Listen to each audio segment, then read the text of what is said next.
Yo les amis, j'espère que vous allez tous très bien. Très content de vous retrouver pour cette nouvelle vidéo. Avantage Real Madrid qui remporte ce premier classico de la saison. Victoire de buts à 1 pour les coéquipiers de Carvajal qui a dit quelques mots à la Yamal à la fin du match. Première victoire aussi de Xabi Alonso en tant qu'entraîneur dans un classico.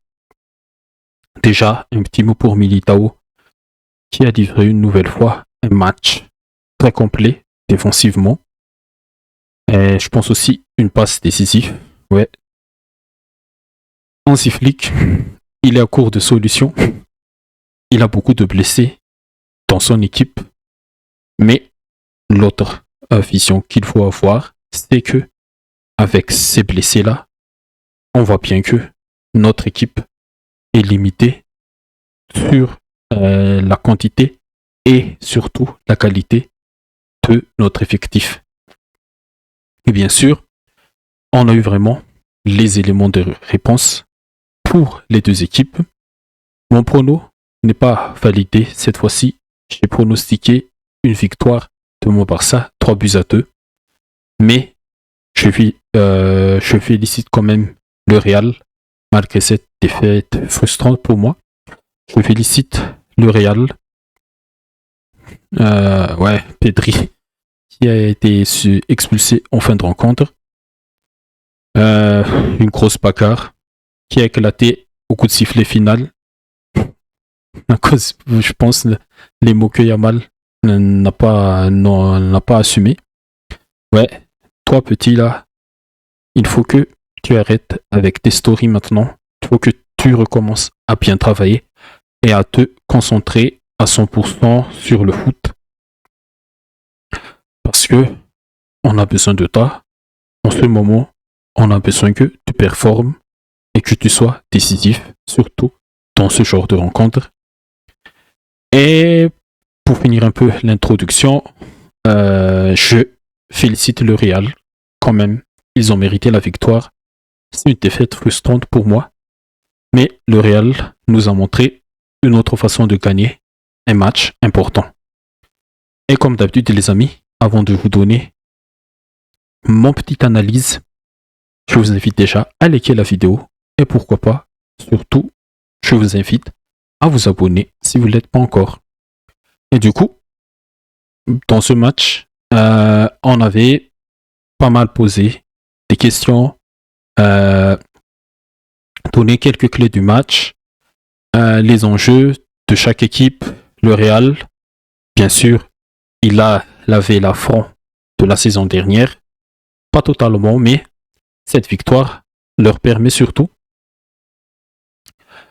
de prendre 5 points d'avance quand même sur le Barça, 27 points, 22, et ça permet aussi de prendre pleinement la confiance sur la suite de la saison. Pour le Barça, bien sûr, on a dit que est-ce que ça va lancer en fin de la saison? Eh ben, c'est non. On retombe dans une crise pour moi. Et là, c'est vraiment toute l'institution qui doit poser les problèmes. Chaque individu dans cette équipe, dans cette institution, doit maintenant prendre leurs responsabilités. Et dans l'avant-match aussi, j'ai donné quelques clés du match. Et pour le Real, ils ont bien répondu présent. Ils ont été solides défensivement. Ils ont été efficaces en attaque rapide. Ils n'ont pas marqué beaucoup de buts sur cet aspect de jeu-là, mais ils ont essayé d'exploiter au maximum la vulnérabilité de la défense du Barça. Et un grand match d'Arda Güler. Je pense pas, mais il y avait quand même un petit coup tactique que Xabi Alonso a réussi dans ce match. Et on l'a dit aussi dans l'avant-match. Pour le Barça, contrôle du ballon, on a eu la possession. Quand même, on a terminé avec 70% du ballon, mais on n'a pas réussi à contrôler le ballon, on n'a pas réussi à attaquer avec le ballon, on n'a pas réussi à défendre avec le ballon, on n'a pas réussi un pressing efficace, on a beaucoup encaissé les contre-attaques rapides du Real, on a beaucoup encaissé d'occasions. Regardez, 23 tirs au total pour le Real, dont 3,70 tirs. Le Real a généré pas mal d'occasions de but. Et regardez aussi, dans tir cadré, 4 occasions de but. C'est beaucoup. Et on l'a dit aussi dans l'avant-match que ce Real-là est l'une des équipes qui génère beaucoup d'occasions dans un match en Liga. Et surtout, c'est cette partie, un gros match de nos défenseurs. Bon, on n'a pas de grands défenseurs en ce moment. On n'a pas d'axes centraux. Nos latéraux, je pense qu'ils sont à bout déjà, physiquement. Et voilà, les points clés. Le Real a bien répondu. Le Barça, tout le contraire. Et sur le terrain, voici le 11 du Real, un 4-2-3-1. Courtois dans les buts. Le visuel de la Liga, un peu comme dans les jeux. Ouais, c'est eSport qui est le sponsor officiel du championnat. Courtois dans les buts, Valverde latéral droit, Militao, Oysen. On a eu le retour d'Oysen et il a bien joué. Il a été important aussi dans les relances. Carreras qui a livré un gros match. Et voilà, comme on a dit dans l'avant-match, pour renforcer un peu ce milieu, il fallait peut-être titulariser Camavinga et il l'a fait. Sur le papier, ils ont été alignés en 4-2-3-1, mais sur le terrain, pendant le match, c'était un forme de 4-1-4-1, un forme de 4-5-1, et des fois, en deuxième mi-temps surtout, pour essayer de garder le score, c'était vraiment un 5-4-1 côté Madrid. Pour le Barça, le retour de Ferran dans le 11, et je pense que là, c'était déjà un aveu, pas un aveu de faiblesse, mais c'était un mauvais choix. Voilà, un mauvais choix pour moi de titulariser Ferran dans ce genre de match.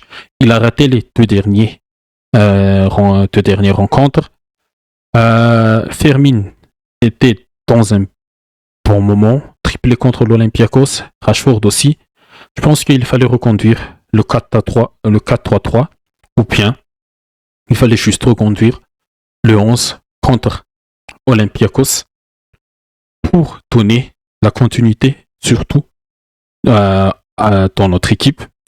Mais vraiment, ça n'a pas marché du tout. Et sur le terrain, ça se voyait bien. Là, on combine. Je pense que c'est Balde qui combine avec Ferran pour trouver Rashford. Et Rashford qui se fait chipper le ballon par Camavinga. On voit déjà une action décisive de Camavinga défensivement. Et il protège plus avec lui. Le Real a pu protéger un peu plus sa surface et ne pas laisser Tchouaméni s'exposer seul devant les assauts des milieux et des attaquants du Barça. Là aussi, on a réussi à s'extirper un peu Pedri pour Fermin. Et Fermin, là, je pense que c'est un mauvais choix. Il fallait donner à la Yamal ici. Même si Yamal aussi, dans l'ensemble du match, n'était pas au top. Contrairement à son vis-à-vis, Carreras. Là, le petit ballon pour Ferran. Il a été bien lu et bien intercepté par Militao. Et ça montre aussi cette solidarité défensive. Solidarité et solidité défensive du Real durant ce match. Illustré par ses gestes individuels. Et là, déjà, on revient un peu. On va pas faire chronologiquement, mais l'explosivité en contre-attaque du Real. Attaque placée, on le connaît. Ils n'ont pas vraiment la capacité de faire ces genres de séquences, mais en attaque rapide, quand quand il y a de l'espace, il peut faire très mal. Et là, c'est Valverde qui lance un peu Vinicius à la limite du hors-jeu. Et le contrôle est un peu mauvais, mais il arrive à reprendre le contrôle du ballon pour Bellingham. Et aussi, regardez notre repli. On est complètement coupé entre nos milieux et nos défenseurs. Et Vinicius, sur cette action qui se joue de Koundé et de Yamal. Et là, il y avait déjà gros danger. L'arbitre siffle en premier penalty. Mais après visionnage du VAR, il a estimé que c'est le pied de Vini qui touche le pied de Yamal. Heureusement pour le Barça, mais ça n'enlève rien. L'emballon de Chesney, on n'arrivait pas du tout à construire de notre base. Ça aussi, c'est grâce, et ça, c'est à cause d'un bon pressing des Madrilènes. On va voir sur certaines séquences après, mais ici, Militao récupère le long ballon et on n'arrive pas à récupérer les seconds ballons. Là, on est 2 contre 1. Il doit avoir au moins l'un de Firmin ou de De Jong pour récupérer cette balle. Mais c'est dans le duel entre Firmin et Kühler qu'ils ont trouvé Mbappé. Et la finition de Mbappé, là, elle est clinique vraiment. En une touche, il essaie la frappe et ça finit dans les buts. Ça fait déjà 1-0 pour le Real après 12 minutes de jeu. Mais après visionnage encore, on a été sauvé par la VAR. Il y avait un hors-jeu parce que les arbitres dans la VAR et l'arbitre central a estimé que c'est Arda Güler qui a touché le ballon au dernier sur ce duel. Mais super finition de Mbappé par contre, il est trop clinique. Mais voilà, je l'ai dit tout à l'heure, on n'arrivait pas à sortir le ballon. C'est aussi grâce à un pressing.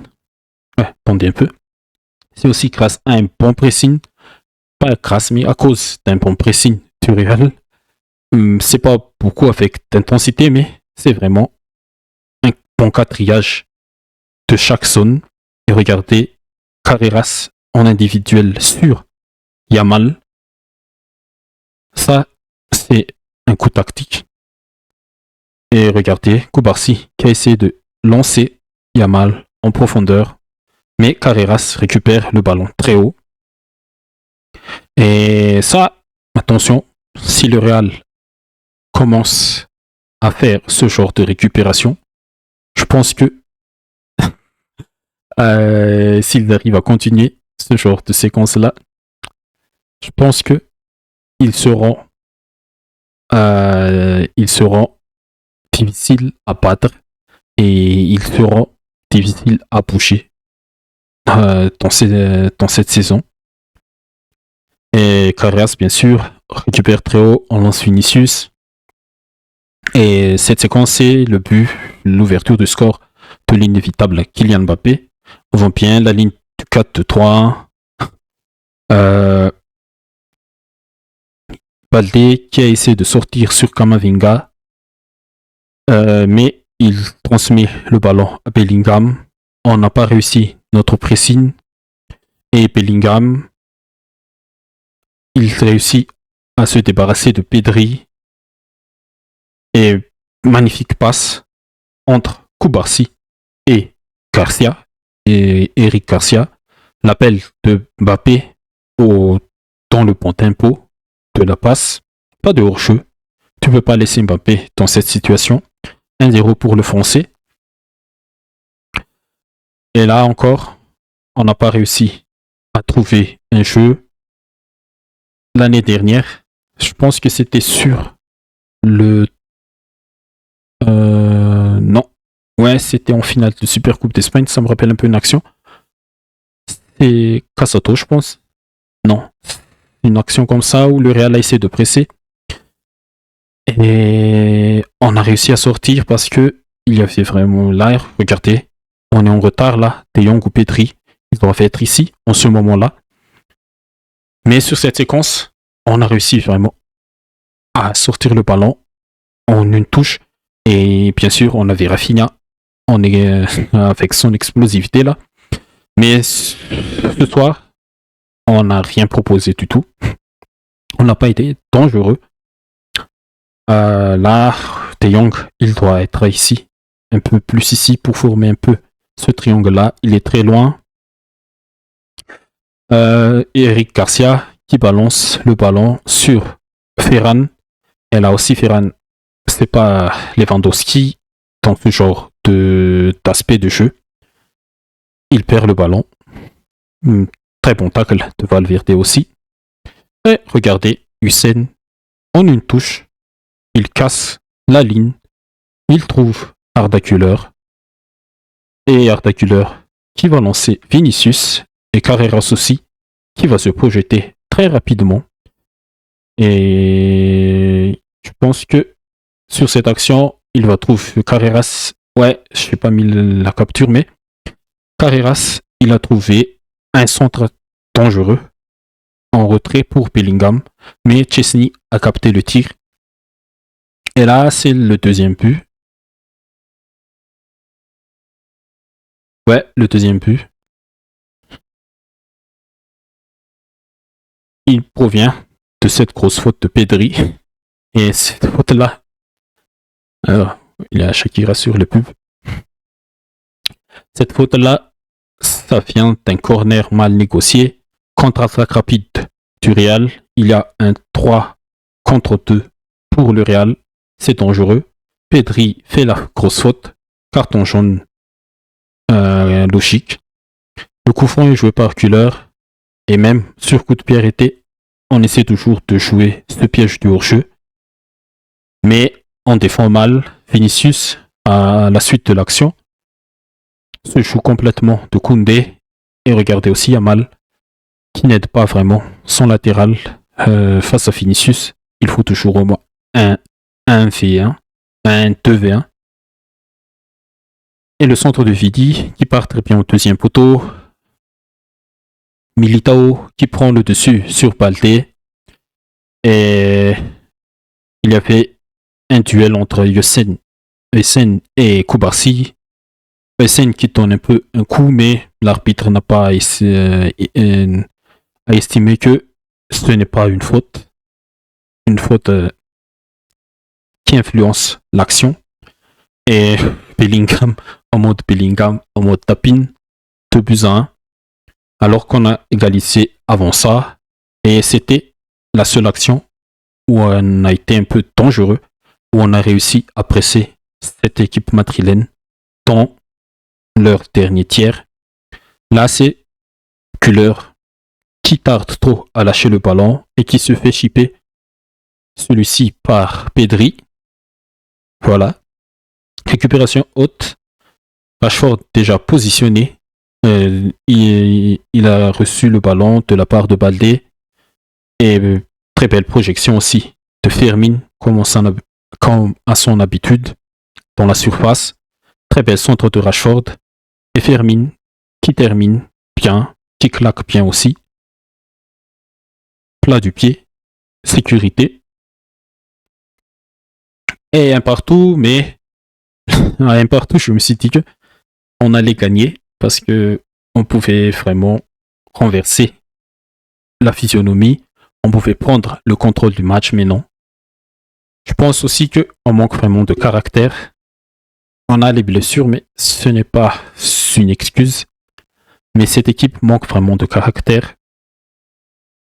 Et en deuxième mi-temps, quand on n'a pas réussi du tout à sortir le ballon, là encore une fois, le Real qui va presser, pas un pressing à haute intensité, mais juste des quadrillages.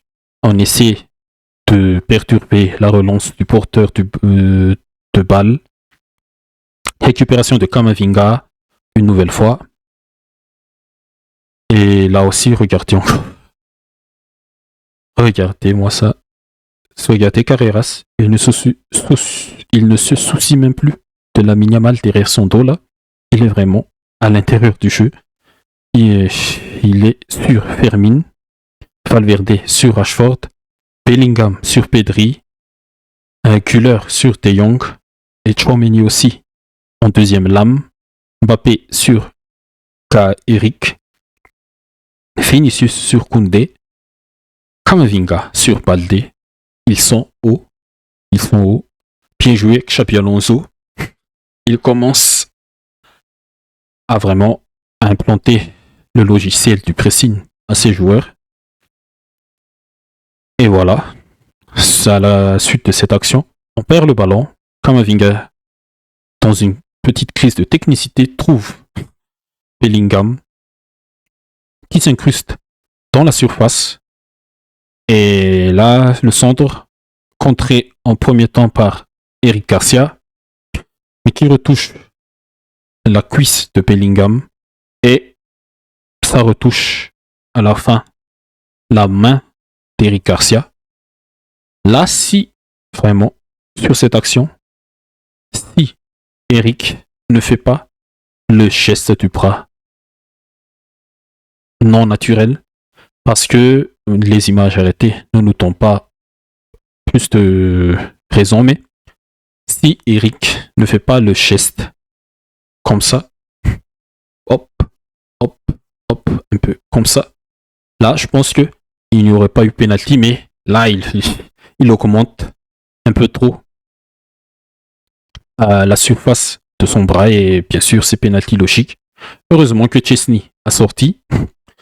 Chesney, c'est notre meilleur joueur sur le terrain ce soir. Il a sorti pas mal d'arrêts. Regardez, même sur le site où scored, c'est lui l'homme du match. Au total, il a sorti 9 arrêts.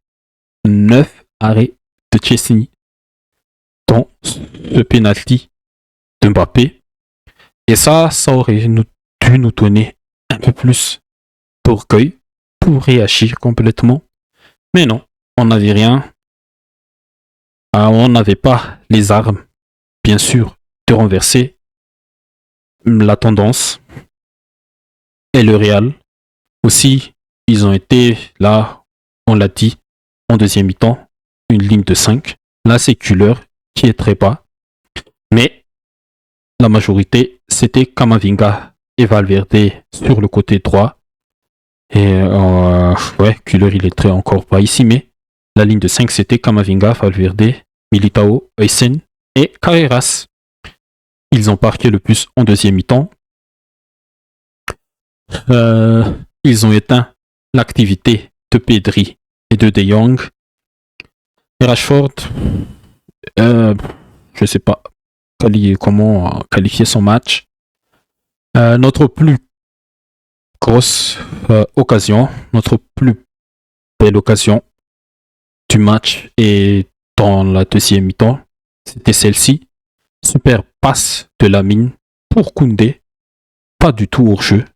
Mais notre latéral droit rate complètement son contrôle. Il n'arrive pas à gérer son ballon. Et Courtois, intervention facile. Là, ce genre de ballon, c'est vraiment un ballon pour Rafinha. Ouais, c'est un ballon pour Rafinha. Avec Rafinha, je pense que il y aurait encore plus de danger, mais on va pas en vouloir à Koundé. Je pense que la fatigue aussi, elle te donne plus de raisons de rater ce genre d'occasion, mais voilà, le Real a maîtrisé. Ça, c'est le carton rouge de Pedri. Et la toute dernière action. Le Real est toujours bien placé, avec leurs 4 lignes en défense au moins. La couverture de Tchouaméni, les replis des ailiers, et aussi que les attaquants aussi, ils ont Ceballos et Garcia. Pedri qui élimine un peu Camavinga, mais qui rate sa deuxième touche après. Et la faute, elle est inévitable. Carton jaune, deuxième carton jaune pour Pedri. Il ressemble un peu à Gérard Martin sur cette séquence. Mais carton jaune, il réclame encore la faute sur de Kamavinga là, tirage de maillot, mais l'arbitre en a jugé autrement la choix de Rodrigo. Mais je pense que cette expulsion lui fera aussi de bien. Il peut se reposer un peu. Et il ne va pas jouer le prochain match. Il peut se reposer. On a pesé aussi de Pedri. Il doit se reposer surtout. Et voilà. Si on se projette un peu sur... Oh, attendez un peu. Kamavinga là. Il a récupéré 3 tacles.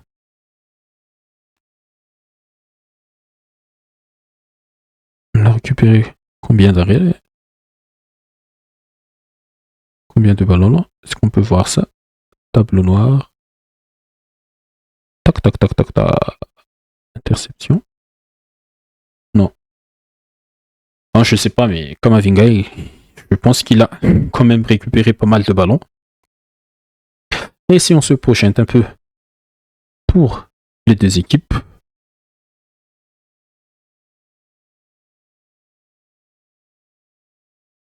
Voilà. Le Real, leur prochain match, c'est Valence, ce samedi, avant le déplacement à Liverpool. Et Liverpool, qui vient de perdre un 4e match consécutif en championnat. Je pense qu'ils vont prendre le plein de confiance. Ça va être difficile de les rattraper en Liga. Ça, ils vont encore prendre un peu plus de points en Champions League, je pense. Mais on verra ça. Les 5 prochains matchs, c'est Valence, Liverpool, le Rayo, Elche et Olympiakos. Avant d'aller